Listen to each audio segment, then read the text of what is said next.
In this edition of the JEC, we will present three different developments. One of our key developments is the synthesis of a new high-performance thermoplastic resin.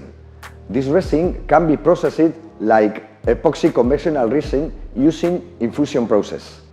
This innovation improves mechanical properties and recyclability while maintaining manufacturing efficiency. Regarding aircraft interiors manufacturing, we will showcase a new process based on UV resin.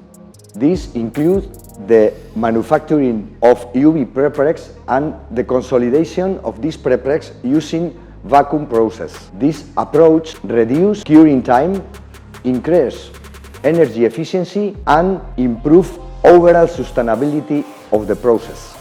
And finally, IDEKO has also been working in the development of different monitoring solutions as a part of the European Infinite project. We are developing a wireless monitoring system for manufacturing processes, including lamination, preforming, infusion, and curing. This ensures superior quality control and enhances process reliability, marking a major step towards smart, data-driven manufacturing.